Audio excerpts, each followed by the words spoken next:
Empezar a grabar. Hoy es miércoles 7 de julio. Y si no me equivoco, pues quedó pendiente la revisión de los mapas conceptuales. ¿Ok? Entonces, creo que quedó el grupo, no me acuerdo, creo que fue el grupo 2 el que puso. Y según lo que tengo ya apuntado, pues el grupo 1 va a exponer hoy y del 3 en adelante. Así es, ¿verdad? Sí, casi es. Ok, entonces vamos a darle la opción de compartir al grupo número 1. Nos muestran su mapa y a partir de ahí se van haciendo retroalimentaciones. ¿Ok? Está bien. Listo.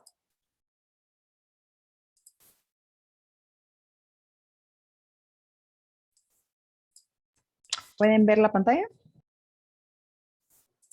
Sí, sí.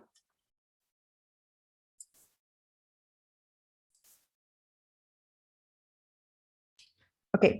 Buenas noches, compañeros. Nosotros somos el grupo número 1 y voy a presentarles nuestro cuadro, ¿verdad? Nuestro cuadro sinóptico. Esto, le presentamos el problema. En este caso, nosotros decidimos, pues, investigar un poquito acerca de los desafíos que enfrentaron las empresas de transporte durante la pandemia COVID-19 en Tegucigalpa en el año 2020. Si ustedes se fijan, pues reducimos un poco, ¿verdad? El tema para no hacerlo tan, sino hacerlo un poquito más específico. ¿Por qué es relevante este problema?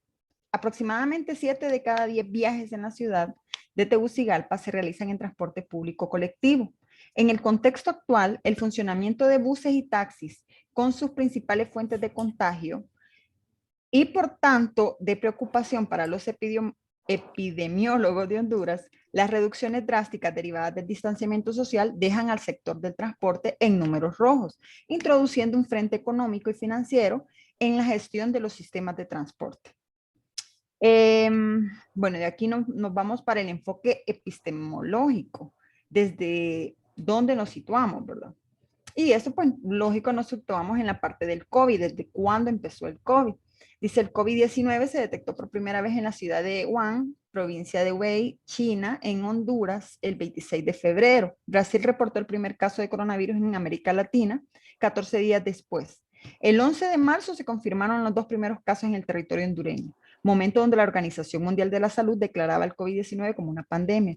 Según despacho de comunicaciones y estrategia presidencial, Honduras cierra frontera y limita el transporte público por el coronavirus el 16 de marzo del 2020, decretado en periodo de cuarentena a nivel nacional, que incluye el cierre de fronteras a excepción de la entrada de ciudadanos hondureños y el veto del uso del transporte público, en un intento por contener la expansión del coronavirus. Tenemos las fuentes, paradigmas, modelos y tendencias. Algunas variables que encontramos dentro del problema está el sistema de transporte y el desempleo. Ok, los datos asociados al problema, estas son cifras. Desempleo, medidas de seguridad, permisos de circulación. Según el censo que maneja el IHTT, hay aproximadamente 4.200 autobuses urbanos, entre buses amarillos y los demás más pequeños, para 30 o 35 pasajeros. De estos, 2.300 circulan en Tegucigalpa y 1.600 en San Pedro Sur. La cifra que resta circula en otros municipios. Este es para dar cifras, ¿verdad?, con relación al problema. Principales fuentes referentes, bases de datos, artículos libres y autores, pues aquí encontramos algunas fuentes. Esto es de lo poco que hemos investigado. Bueno, aquí tenemos algunas, pueden verlas, transporte de pasajeros. Ok. También tenemos las teorías sobre el problema o autores. Estos son algunos autores que han dado, que han dado artículos o que han aportado pues a este tema. Diego Hernández, Luis M. Jiménez Herrero, Andrés Londoño y Valeria Ramírez. Como nosotros ayer estábamos, bueno, estuvimos comentando todo este este cuadro, decíamos que van a haber más autores, ¿verdad? Y incluso van a haber más referentes o más artículos, más datos, porque a medida que se va haciendo la investigación se va cambiando, así como las ideas, van surgiendo nuevas ideas y estas se van volviendo como principales. Entonces se va a ir modificando. Porque en sí esto es como un pequeño resumen. Ok, Entonces, solo una consulta. Blas Ramos dígame. sigue siendo ministro de Instituto Hondureño de Transporte, no me acuerdo. Fíjese que no me recuerdo. Lo tenemos que investigar porque sí estamos Sí, todavía en el porque proceso. creo que una buena parte de la fuente de ustedes va a salir Ajá. del Instituto Hondureño de Transporte. Sí, sí, en efecto. Sí, una Vamos a buena parte investigar todo saldría de eso. ahí. Ujú. Ujú. Bueno, algunas hipótesis que tenemos es que las medidas de apoyo del gobierno fueron efectivas. El sistema de transporte ayuda a reducir el desempleo en ese rubro y existe una mayor incidencia en los despidos en el rubro de transporte debido a los permisos y restricciones de la circulación a nivel país y muchas familias obtienen su principal fuente de ingreso del transporte. Hacia un enfoque metodológico, el enfoque de esta investigación es cuantitativo, ya que se pretende conocer los desafíos que enfrentaron las empresas de transporte durante la pandemia COVID-19 en Tegucigalpa en el año 2020. Y pues Ujú. algunos de los aportes que da la ciencia esta investigación es que ayuda a distinguir las oportunidades en momentos de crisis, nos permite identificar los problemas causados a raíz de la pandemia del COVID-19 y utilizar esta información para la toma de decisiones que pueden ser acertadas y abordadas en las problemáticas futuras a nivel país. Ujú. Entonces, eso es todo de nuestra parte, licenciado. No sé si nos tenemos alguna o tiene alguna retroalimentación. No, no sé si los demás compañeros tienen alguna pregunta.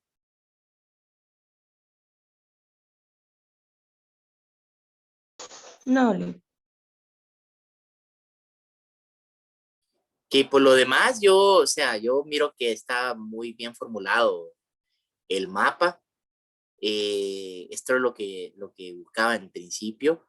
Eh, de mi parte, pues felicito al grupo porque veo que está bien estructurado. Y creo que mi único aporte aquí sería eh, hacer un sondeo de qué es lo que están haciendo otros países en función del transporte. Países vecinos, ¿verdad? Podemos poner ejemplo Costa Rica. Costa Rica hace poco, si no me equivoco, hace como un mes, más o menos, no, 2 meses, implementó lo que es el transporte por tren a nivel urbano y pusieron, ¿no? Inauguraron una estación de trenes muy moderna pues lo curioso de ello es que casualmente mi mamá andaba por allá y me contaba de que, vaya, por ejemplo, el hecho de hablar por celular en un transporte, eso está limitado. No se puede hablar por celular. ¿Por qué? Porque el hecho de que una persona esté hablando por celular hace que uno expela micropartículas y que se combinen en el ambiente. Así, para darle un contexto de al extremo al que llegan estas empresas para cuidar la salud del público. O sea, no usar el celular. Y los mantienen a todos sentados en el mismo tren. Y hay una persona que está vigilando a los pasajeros para que vayan cumpliendo las medidas de bioseguridad dentro del transporte. Y aquí podemos ver cómo vemos buses extremadamente cargados.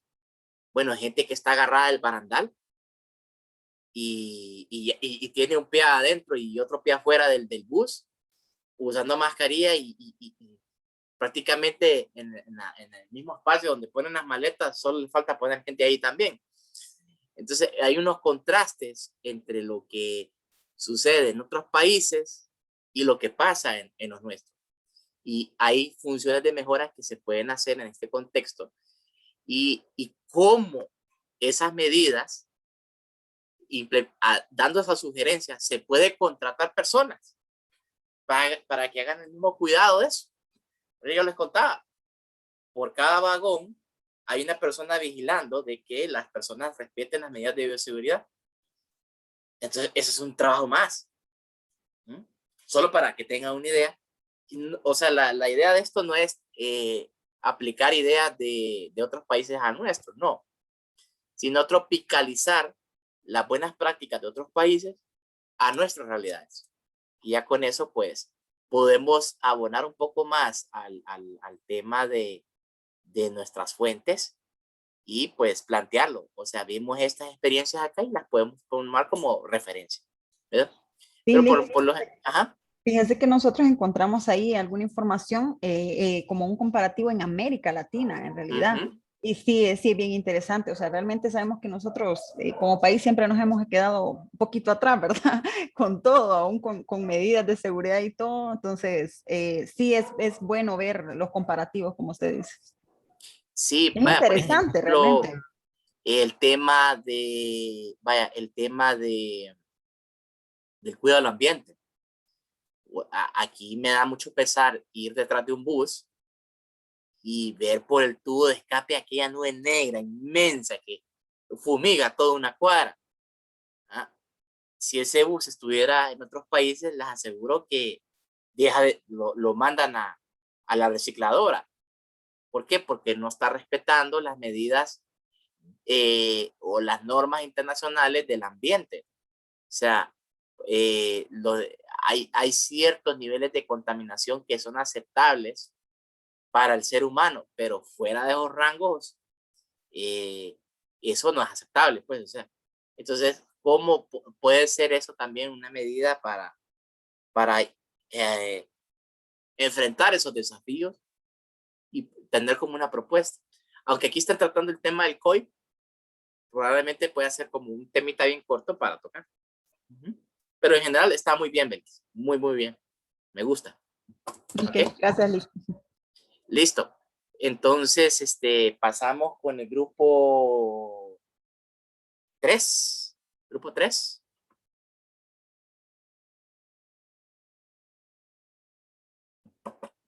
¿Están listos? Grupo 3. Aquí, Lick, permítame un momento.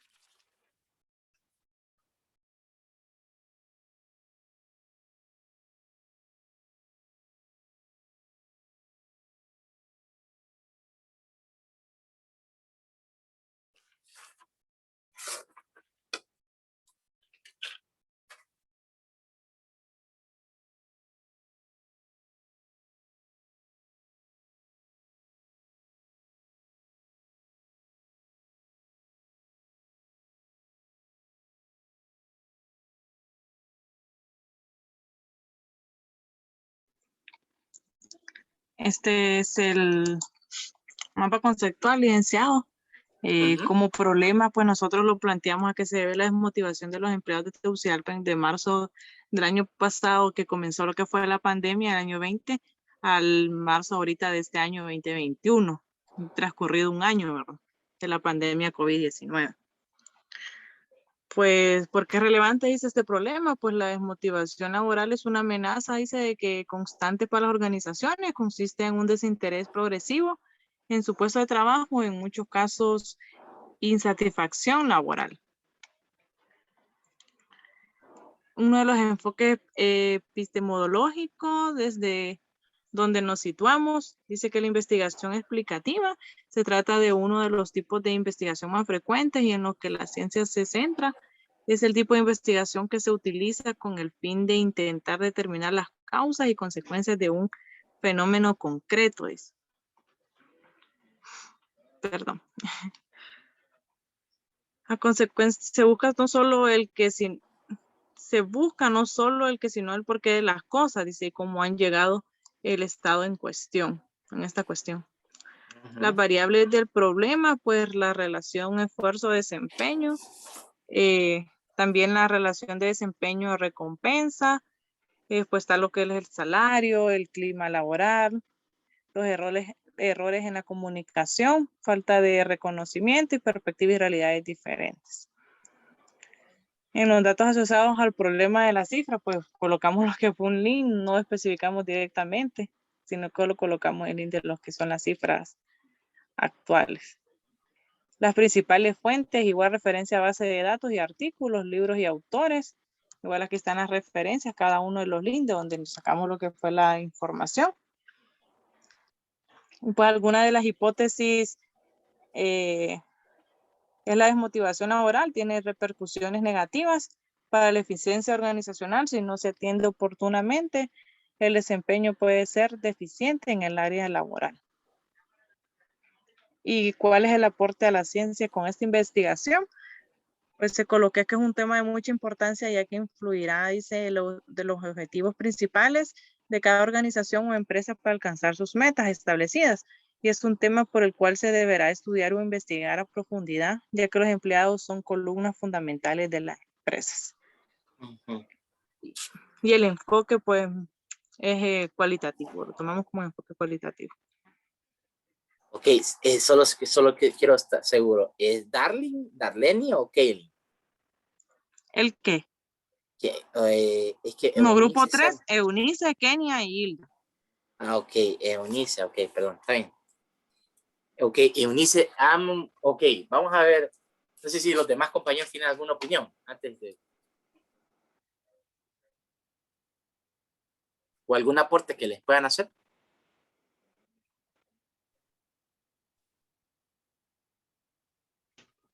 No, le- Es bien, es importante, Lee, consideramos nosotros, como decía la compañera, quisimos tomar este tema, Liga, a raíz del coronavirus, porque pues obviamente el desempleo se elevó en cifras muy alarmantes y muchos de los puestos licenciados en las empresas quedaron vacíos, por decirlo así, porque hubo, pues muchos empleados fueron despedidos y los pocos que quedaron tuvieron que afrontar, licenciado, las funciones de los empleados que se fueron, asumirlas ellos para poder sacar adelante pues la misión y visión de la empresa.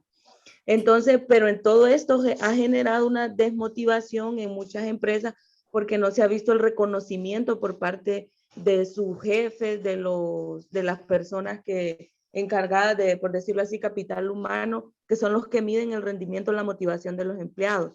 A muchos siguieron trabajando con más funciones y con el mismo salario. Otros tuvieron que cubrir 2 hasta 3 puestos y al final ni siquiera, en vez de recibir buenas, por decir así, calificaciones o palabras alentadoras, más bien por errores o equivocaciones, por no manejar esos otros puestos, más bien recibían regaños, etcétera, o siguen recibiendo hasta el son de hoy. Entonces nosotros por eso consideramos que en esta pandemia pues ha sido en muchas empresas, ha habido mucha desmotivación por esa parte, licenciado. Ok. Bueno, en primera instancia, yo miro muy bien estructurado el tema. Ahora, solo unos puntos. Como veo que están tratando el tema de desmotivación laboral, de sugerencia, creo que están en el área de más enfocados al área pues, de recursos humanos ustedes. Y para ello, en el área de recursos humanos hay unos libros muy buenos que se les pueden sugerir. Por ejemplo, está el libro de comportamiento organizacional de Stephen Robbins, que ataca estos problemas de desmotivación laboral. Ahora, hay pruebas también psicológicas que se pueden aplicar para el tema de desmotivación laboral en las empresas. El único punto que veo aquí es que están moviéndolo hasta marzo de 2021. No sé si habrá información hasta marzo de 2021 en bases de datos, pero sugeriría que lo corrieran nada más o lo dejaran hasta el 2020 y que dejaran el primer trimestre del 2021 sin ver porque el año no se ha completado. Entonces, probablemente algunas bases de datos no las encuentren del primer trimestre de este año. Ahora, en teoría sobre los problemas autores, ya les recomendé el libro de Stephen Robbins de comportamiento organizacional. Con todo gusto yo les mando un link para que ustedes lo puedan ver con calma. Y con datos asociados al problema o cifras asociadas al problema, de sugerencia, pueden poner lo que es el COEP, ¿verdad? El COEP creo que tiene algunos datos sobre esto, y también lo que es el INE. Entonces, en el INE ustedes pueden encontrar datos sobre, por ejemplo, el nivel de desempleo a causa de, y ustedes pueden hacer un comparativo entre el año 2019 y el año 2020 y perfectamente pueden correlacionar esos 2 años y hacer un análisis basado en el tema del COVID. ¿Ok? Entonces, si el COVID arrancó a partir de, digamos, creo que fue marzo acá. Entonces, ustedes pueden hacer una correlación perfectamente entre el año 2020 y 2019 y esos datos los van a encontrar muy bien en el INE. El INE tiene esos datos sobre el nivel de desempleo y contrastan eso también con el nivel de infectados, ¿verdad? Que esos datos también los van a encontrar. El nivel de infectados de Honduras lo van a encontrar en esas otras bases de datos que ya les he dado. Por ejemplo, también tienen el tema de, bueno, Our Worrying Data, que da algunos datos ahí bien interesantes. También tenemos datos de, ¿cómo se llama este instituto?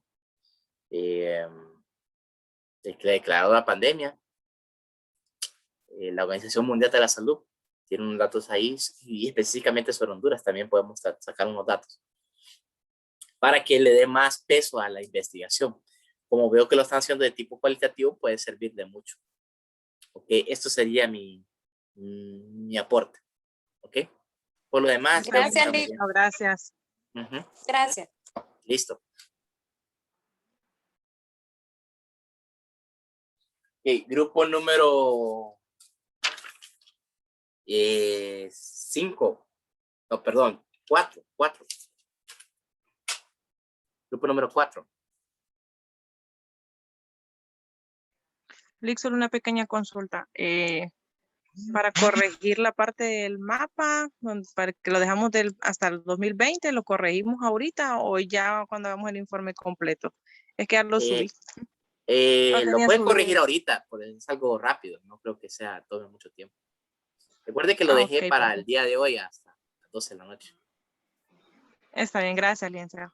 Listo. Les voy a dejar a los compañeros el tema del libro de comportamiento para que lo puedan tener. Aquí se lo voy a poner en el Zoom. Y de ahí pueden sacar algunos datos bastante interesantes. Ok, puede seguir los demás compañeros.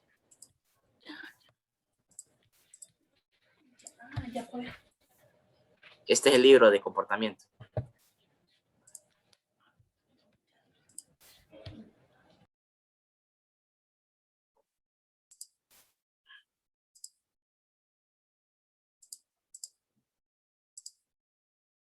Hola, hola.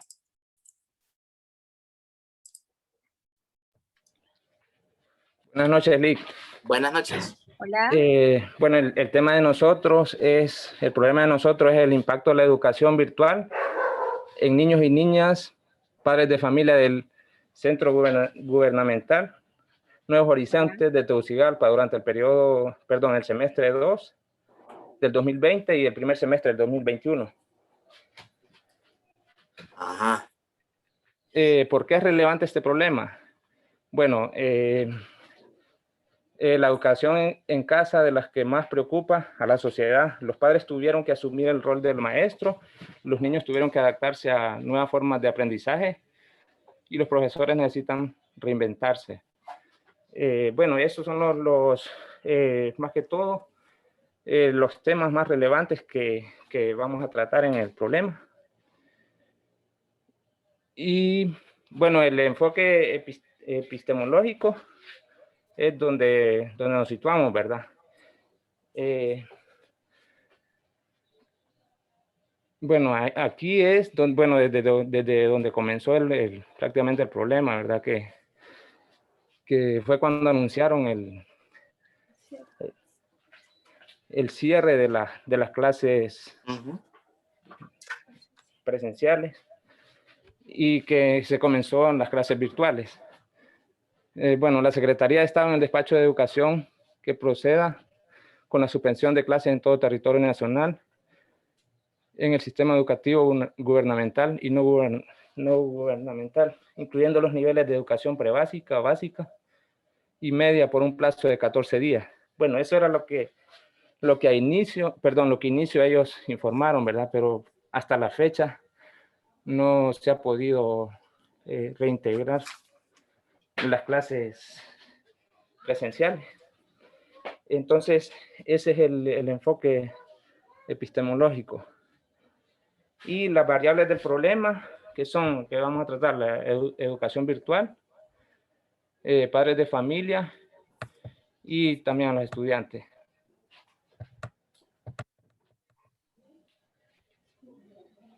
Los datos asociados al problema.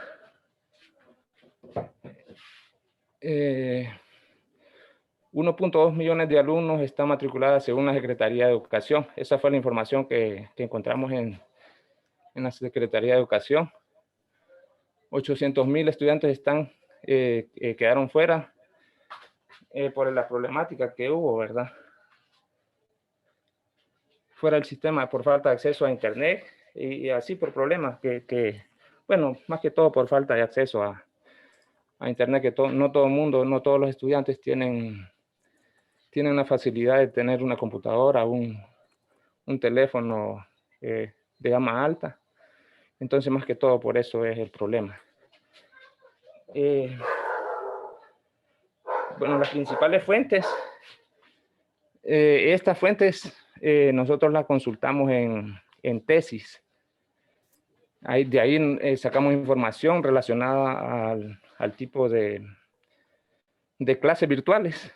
Por eso pusimos estas fuentes, pero a medida que desarrollemos todo el problema, perdón, el trabajo, vamos a tener que buscar otras fuentes de información. Y las teorías sobre el problema o autores, está Miguel Álvarez, Víctor Manuel, María Morfín. Estos autores son los que hablan de esta problemática. Y la compañera les va a explicar un poquito más de lo otro.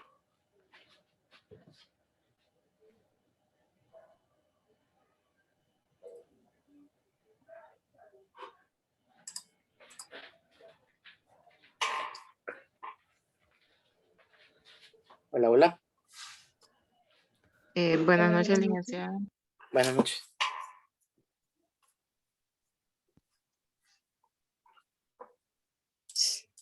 La escuchamos, compañera.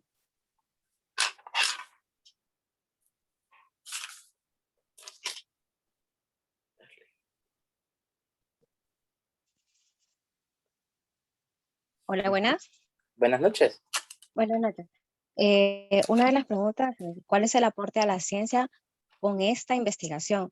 Conocer las implicaciones que ha tenido el COVID-19 en los procesos de enseñanza en educación virtual, así como su impacto en los ámbitos tecnológicos, sociales, económicos y de educación. Por otra parte, tenemos lo que es las hipótesis, los niños y las niñas, padres de familia, nuevos horizontes, Centro Básico de Nuevos Horizontes, cuentan con las infraestructuras tecnológicas y capacitación para el desarrollo de sus clases virtuales. Tenemos el otro que es hacia un enfoque metodológico. La presente investigación de este tipo no experimental, exploratoria, descriptiva y cuantitativa sustenta en una metodología conceptual y la teoría que permite efectuar la conceptualización a través de un proceso deductivo que posteriormente permitirá realizar la operacionalización siguiente de las fases de representación teórica del concepto de su identificación. Eso sería todo, licenciado, para el día de hoy. Ok, de sugerencia, solo, no sé si lo puede alejar un poquito para verlo todo completo.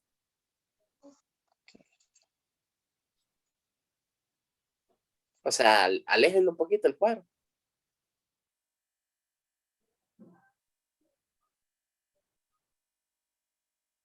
No, no tanto, o sea, un poco más cerca, un poquito más. Un poquito más. Ok, vamos a ver. Bueno, de sugerencia, yo no pondría el primer trimestre, el primer semestre del 2021. ¿Por qué? Porque recordemos que el periodo de matrícula de los niños, o sea, si eso, el sector público, la mayoría de las escuelas empiezan ¿en qué fecha? En febrero normalmente. Ajá, ¿y se terminan? En noviembre, creo. Bueno, entonces ahí ya tenemos un parámetro. Entonces, Ok. no ha terminado el año. Entonces, no podemos hacer un análisis de cómo ha afectado todo si no ha concluido el año. O sea, las estadísticas están en proceso, por así decirlo, de este año. Ya, Entonces lo dejaría. con años Perdón. concluidos no hay ningún problema, pues, porque, por ejemplo, el año 2020 ya terminó. Ok, entonces como sugerencia sería 2019-2020. 2019-2020 ya hace un comparativo. ¿Por qué? Porque compara un año sin pandemia con un año con pandemia. Ok. ¿Verdad? Y tiene el año completo, que es lo bonito de esto. O sea, hace el comparativo y hace un contraste. A diferencia de que si mete el primer semestre del 2021, que ese terminó hace 7 días. Entonces, dudo mucho que haya estadísticas hasta hace 7 días. No creo. ¿Verdad? Porque las instituciones tardan un tiempo en procesar esa información. También de sugerencia, existe, si dejan de compartir un ratito, solo para mostrarles, y me vuelven a compartir otra vez, solo para mostrarles. Ahorita que ustedes estaban hablando, estaba viendo una cosa bien interesante. Hola, hola. ¿Mande?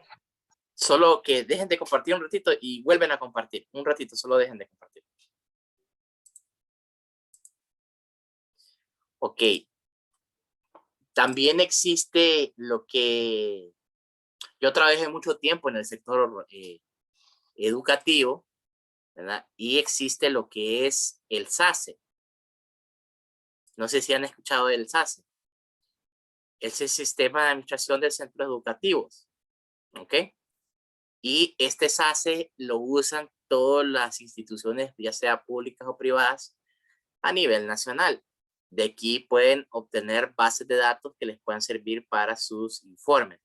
No estoy seguro si lo tienen hasta el 2021. Ni puedo asegurar que lo tengan hasta el 2020, pero puedo garantizar que aquí pueden encontrar otras bases de datos. Aquí hay reportes estadísticos, miren. Entonces yo filtro por acá, por departamento, por municipio, distrito central, tipo de administración, gubernamental, no gubernamental. Si es no gubernamental, fijo, me van a salir escuelas privadas. Elijo el tipo de jornada, ¿verdad? Elijo el centro educativo, puede ser básica, media. Vamos a elegir media. Nivel, bueno, bilingüe, vocacional, ahí vamos eligiendo, Y digamos que lo quiero bilingüe. Y elijo los periodos. Entonces ahí voy filtrando. Y genero un informe. Ok, entonces esto les puede servir mucho a ustedes para el tema de, pues, ir analizando y ir obteniendo datos estadísticos. ¿Ah? Esto para que ustedes lo tomen en contexto. Ok. Igual, no solamente está SACE, sino que hay un montón de informaciones que pueden encontrar también en la Secretaría de Educación, pueden servir como bases de datos. ¿Ok? Ahora, solo vi una cosa interesante. Si vuelven a proyectar otra vez el mapa.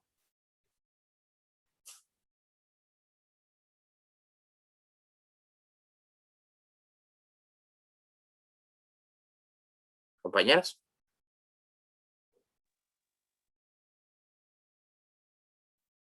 Ok, aquí en la parte que dice teorías sobre el problema o autores, por lo general, yo me imagino que aquí en ese bloque pensaron que era el listado de los miembros del grupo. ¿Ok? Ahí en esta parte de teorías sobre problemas o autores, hace referencia puntualmente a investigaciones ya realizadas por personas que están muy empapadas en el tema. Llámese ministro de Educación, llámese, puedes poner a Roberto Consenza, que es viceministro de Salud, llámese autoridades en el tema del COVID o autoridades en el tema de tecnologías relacionadas con educación virtual, ¿ok? Que puedan dar un enfoque sobre cómo atacar el problema. No se ponen los autores del grupo, o sea, aquí se ponen teorías o autores o personajes que sean representantes de sectores que se pronuncien sobre un aspecto puntual de la problemática. Entonces, ya les mencioné el secretario de Energía, el secretario de Salud o el secretario de Educación, que pueden servir como una buena base para formular estas teorías. Igual, ustedes para teorías pueden también tener, bueno, el tema de algún artículo académico o científico en el cual se pronunció alguien sobre esta problemática, ya sea en Honduras o en el extranjero, que pueda servir para darle un poco más de peso a la investigación. Entonces, eso lo pueden ubicar en ese bloque donde tienen teorías sobre el problema de autores. ¿Ok? Por lo demás, yo lo veo muy bien. Muy bien, solo baja un poquito más. Un poquito más, por favor. Alguna hipótesis, ajá. Investigación, ajá. Ok. Eso sería, entonces, situen bien la fecha y mejoren el cuadro sobre teorías sobre el problema de autores, ¿ok? Nada más, nada más. Muy bien, eso es. Gracias, Lee. Sigamos con el grupo, este es el grupo 5, si no me equivoco. Perdón, 4. Vamos con el grupo 5. Grupo 5. Buenas noches, licenciado. Hola, no le escuché. Buenas noches. Tengo problemas con mi internet y por razones escasas, no sé, particulares de mis compañeros de grupo, pues ellos no se pudieron conectar. Entonces tengo este pequeño problema, licenciado. Ok, si quiere dejamos un poco para después el tema de su grupo y sigamos con los Sí, demás. porque es que no, de hecho casi ni escucho la clase y peor para compartir pantalla. Sí, perfecto. Entonces dejemos para después el tema de su grupo, ¿ok? Gracias, licenciado. Sigamos con el grupo 6. Grupo 6.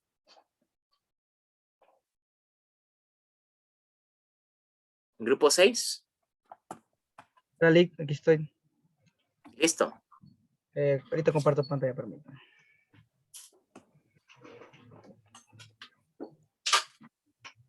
¿Me avisa si ya puede ver? Sí, lo miramos. Ok, para iniciar, usted nos había comentado de los 3 temas que lanzamos. El que usted escogió nos dijo que le cambiáramos la redacción, ya que el tema que vamos a escoger era un poco difícil y analizándolo con mis compañeros vimos que no había mucha información y no era fácil de investigar.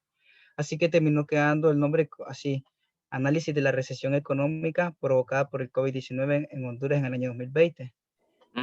Ok. Usted nos corrija más adelante, Sí, sí, sí. porque esto es una pauta más que todo. ¿Por qué es relevante este problema? Es importante porque es un campo que afecta a toda la población del país en general, tanto a empleados como dueños de negocios y empresarios. ¿Por qué? Nosotros nos queríamos ver cómo afectó lo que fue el COVID-19 al PIB en Honduras, ya que esto es algo que nos representa mundialmente y cuando el PIB se afecta, recuerda que toda la economía se ve afectada entre los empresarios, ya sea consumidor final o primario. Bueno, en el enfoque epistemológico hicimos lo que fue un análisis comparativo. Después de analizar el PIB en el Banco Central de Honduras, podemos determinar comparativamente que para el año 2009 este fue de un 2.7% positivo. Y para el fin del año 2020 el PIB recayó a menos 9.0%, que creo que aquí se cortó un poquito. Siendo estos datos finales oficializados por el Banco Central de Honduras. Lo analizamos y ya está tomado el PIB y después de análisis que hicieron en el Banco Central, así terminó quedando, que quedamos en un menos 9.0%. Era interesante porque cuando yo recibí la clase de macroeconomía con un licenciado, nos decía que cuando a Estados Unidos le da una gripe, a Nosotros nos Honduras, da neumonía. sí, exactamente. Entonces vemos cómo afecta, si afectó a un país que es gran potencia aquí en lo que es América, cómo nos iba a afectar a nosotros. Ok, variables de problema pusimos que lo que afecta a esto, no va a haber empleo, no hay ingresos económicos para las familias, al no haber ingresos, no hay empleo. Al no haber empleo, no hay quien consuma y lógicamente las empresas no van a poder, o sea, seguir vendiendo. Personas desempleadas no tienen para pagar la renta de la vivienda. Esto es un gran problema en Honduras, ya que la mayoría de los pobladores hondureños no tienen su casa, no tienen su terreno, así que alquilan. Y al no tener empleo, no pueden costearse, seguir pagando la renta. Y aumento de los precios, lo cual provocó inflación, lo que fue el efecto que dio el PIB. Ok, en datos asociados del problema, cifras, pasos, datos proporcionados, los factores de apoyo para medir nuestra información son tomados del Banco Central de Honduras y de la CEPAL. Las principales fuentes fueron la CEPAL. Simon Kushner, como lo puede ver aquí, fue un compañero, encontró un pequeño texto del libro de lo que hablaba del PIB, de lo cual sacó una teoría él de ahí. Y el Banco Central de Honduras, que fue donde nos apoyamos un poco, porque es donde están los datos reales y oficiales.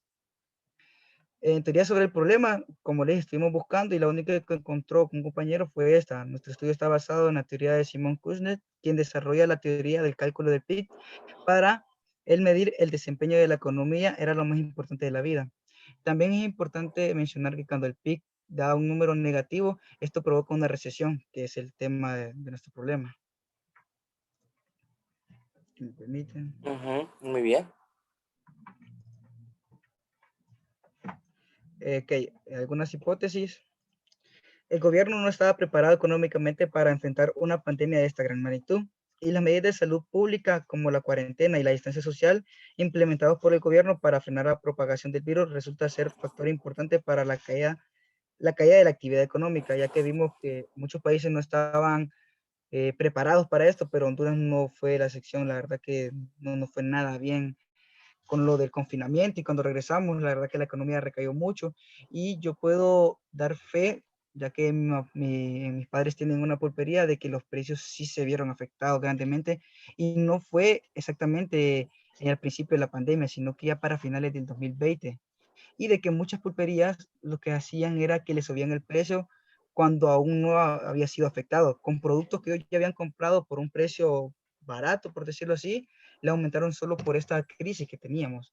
O sea que nos dañábamos entre nosotros mismos, que somos del sector obrero, porque una persona que tiene una pulpería no es que tampoco que está económicamente estable. Es solo un pequeño, por decirlo así, comentario. Hacia qué Sí. enfoque metodológico nos enfocamos. Hacia la investigación estaría orientada a un enfoque cuantitativo, ya que nos basamos en datos comparando el año 2019 con el año 2020. Queremos compararlo cómo fue el PIB y cómo recayó. ¿Y cuál es su aporte a la ciencia de la investigación? Aporta datos precisos con los cuales mediremos cuánto fue el impacto de la recesión económica que experimentó Honduras en el año 2020 a causa del COVID-19.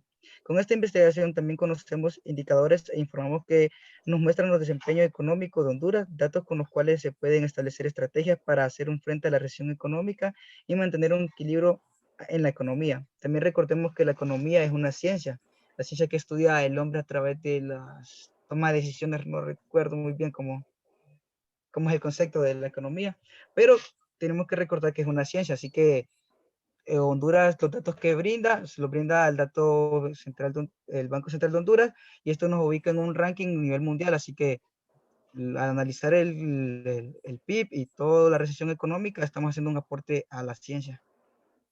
Ok, muy bien, está bien, bien interesante el tema. Te abonaría un poquito más.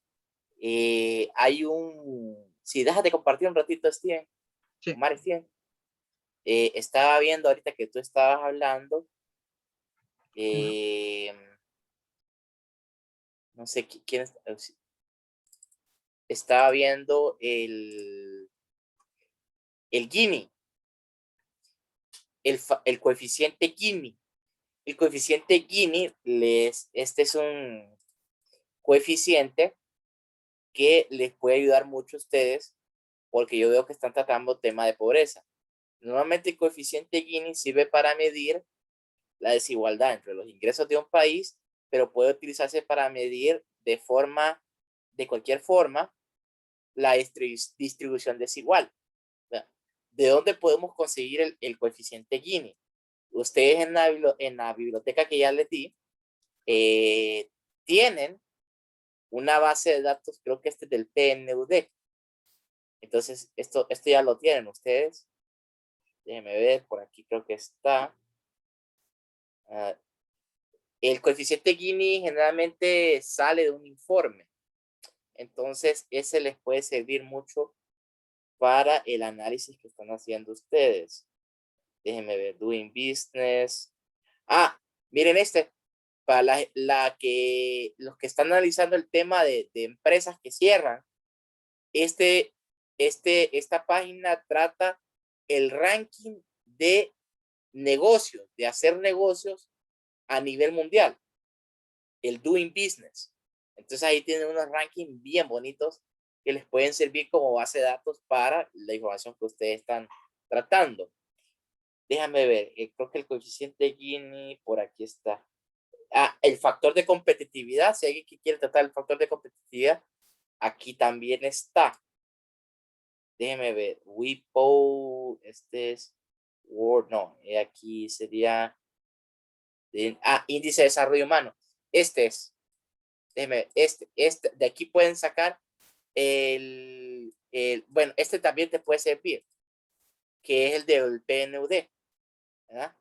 El índice de desarrollo humano, y de ahí hay un coeficiente Gini que pueden ustedes usar. Estas bases de datos ya las tienen ustedes en el mismo campus. Entonces aquí busco este es un reporte, el que saca el PNUD, ¿ok? Y creo que aquí podemos buscar Gini. Déjenme ver un segundito. No, vamos a ver si lo busco aquí. Gini Honduras. Vamos a poner Gini. Coeficiente Gini. Coeficiente Gini Honduras. Sí, está el 2019. No creo que lo tengan al 2000. Este es del Banco Mundial, ¿bien? Y este coeficiente Gini les sirve a ustedes para medir el nivel de desigualdad en la distribución de los ingresos en Honduras. Y como ustedes pueden ver y pueden ir analizando la tendencia de cómo va la desigualdad año a año, ¿bien? Y perfectamente pueden hacer una especie de comparativo, o sea, pueden ir agregando países y pueden decir, ok, quiero comparar Honduras, digamos, con Colombia, vamos a ver, o con Costa Rica, y ahí hacen un contraste en los coeficientes de esos países para tener un mejor contexto. Si se fijan, lo tenemos de 1989 al 2019. No está el 2020 todavía. Pero te puede servir como un contraste. Y la otra base de datos, que es el índice de desarrollo humano, que este es casualmente del banco, sí, este es del PNUD, ¿verdad? Entonces, índice de desarrollo humano Honduras, índice de desarrollo humano en Honduras, y sale un reporte, exacto.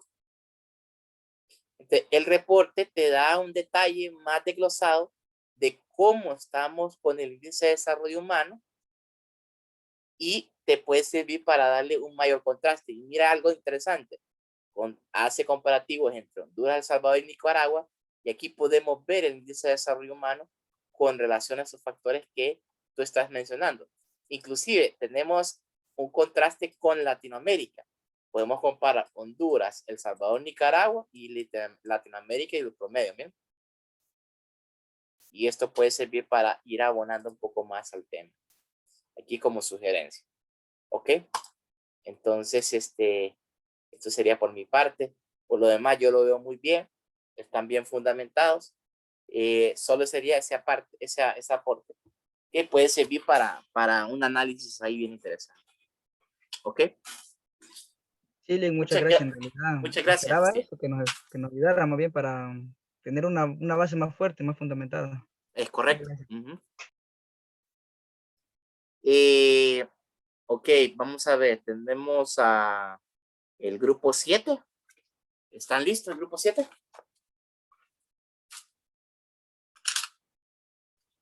Sí, licenciado.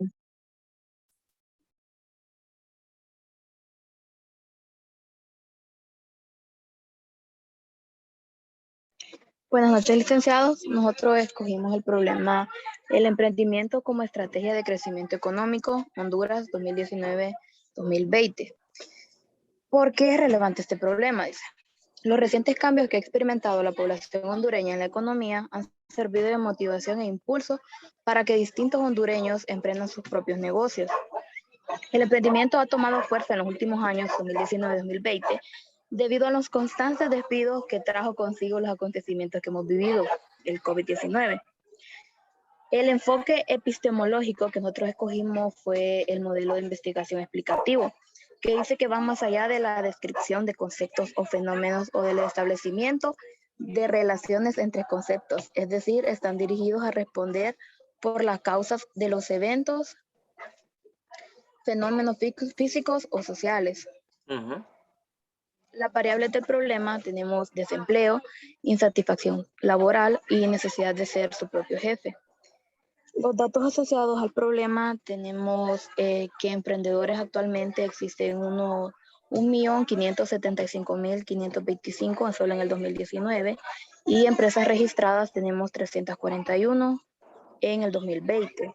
De las principales fuentes nosotros tenemos el INE, el Instituto Nacional de Estadísticas y la Cámara de Comercio. También el economista Luis Alberto Gómez y un artículo que sacamos de Presencia UNAM. Te puedo abonar un poquito más ahí, Jennifer. Sí, licenciado. En la base de datos que les acabo de mostrar está el Doing Business Ranking.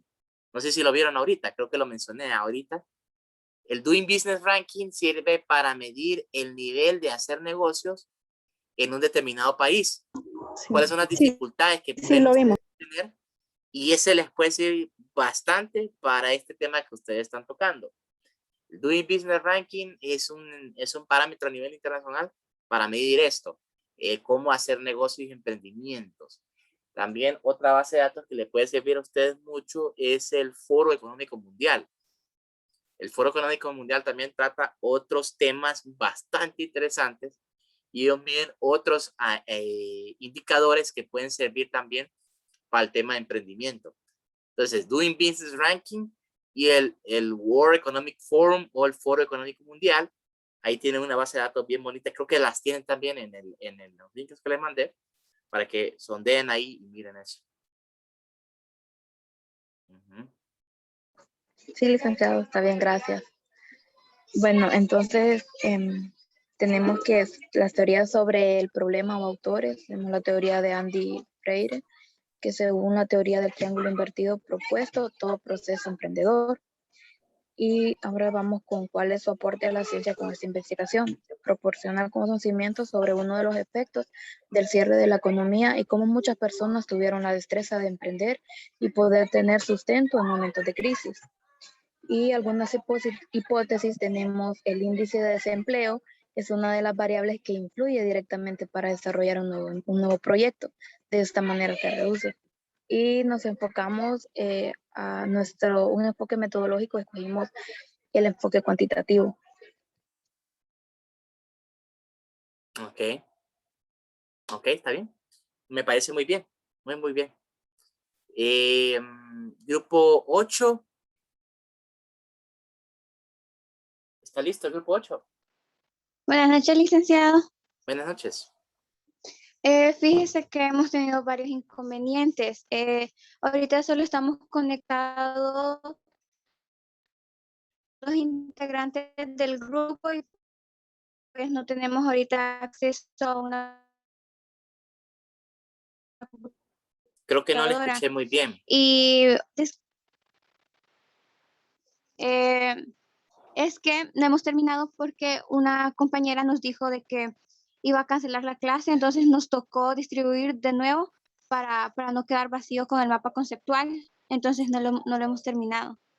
Ani, solo dame un favor entonces. Mándeme un correíto Dígame. con los miembros que ya no están, ¿verdad? Un Sí, correo está así bien. a mi correo personal, con los miembros que ya no Sí, están trabajando y quiénes son los que están activos. Y con esos más o menos ya me hago una idea más o menos de cómo está este grupo, ¿ok? Solamente se sí, está bien. identifica clase, el nombre de la clase, el nombre del grupo y el número del grupo y quiénes son los miembros, ¿verdad? Sí, está bien. Gracias, licenciado. Ok, perfecto. Compañeros y compañeras, ya para ir cerrando, entonces les voy a solicitar que completen, bueno, lo que ya habíamos quedado, que es la segunda fase después del mapa conceptual. Entonces, vamos a ver esta semana, el lunes que ven, hoy es miércoles, vamos a ver esta segunda parte que es, déjenme ver, esta no está la clase de comportamiento. Ok, aquí les dejé en el campus la rúbrica de redacción para el artículo del mapa conceptual, ¿verdad? Entonces, este mapa está para el 12 de julio, o sea, el lunes, ¿ok? Básicamente, que lo que van a hacer, con la misma información que ustedes ya tienen del mapa conceptual, van a redactar un pequeño artículo. Aquí está la plantilla de revista, una rúbrica, aquí ya la tienen. Entonces, con esta rúbrica, ustedes van a redactar un pequeño artículo que aquí ya tienen la información para ello. Esto es como un pequeño ejemplo. Ponen un nombre de quienes están aquí activos y empiezan a redactar el artículo, dándole cobertura a estas preguntas que ustedes ven. Van a contar esto en prosa. Nombre del autor, afiliación en correo, el artículo debe tener introducción, desarrollo y cierre. Traten de contarle al lector en forma de prosa el mismo mapa que ustedes acaban de exponer. ¿Ok? Y el artículo debe tener un rango de 1000 palabras. 1000 palabras más, menos, entre la que es la introducción y el cierre. 1000 palabras más, menos, ¿no? Ahora sí, les pido que también dentro del artículo pues vayan mencionando y vayan, si sacan algo que dijo alguna persona, pues vayan citando con la norma APA, así como lo ven acá. Igual, si ingresan tablas, vayan poniendo tablas con sus fuentes y traten de acomodarlo en 1000 palabras, ¿ok? Eso sería para ir cerrando lo que es el mapa. ¿Ok? ¿Qué formato van a poder usar? Bueno, aquí hay un formato de revista, de plantilla de revista, que pueden usar, solamente lo llenan, ¿verdad? Aquí están las fuentes, el resumen, abstract, palabras claves, y aquí van llenando, ¿verdad? ¿Ok? En esto lo voy a cambiar este formato porque debe ser en 1000 palabras nada más. ¿Ok? palabras y con esto van llenando, ¿ok? Entonces llenan un abstract pequeño, en este caso yo creo que serían como que unas 80 palabras aquí, y van llenando. Es un artículo bien chiquito que van llenando esto, pero que vaya cubriendo introducción, contenido y desarrollo. Y lógicamente hacen el vaciado de sus fuentes acá, siguiendo la normativa APA. Eso. Entonces, ¿qué van a usar de referencia? El mismo mapa que acaban de usar ustedes ahorita. ¿Ok? ¿Preguntas? ¿Compañeros y compañeras? ¿No? No. Ok, entonces dejamos la clase así el día de hoy y nos miramos el día lunes. Pasen muy buenas noches. Buenas noches, licenciado. Buenas noches. Buenas noches.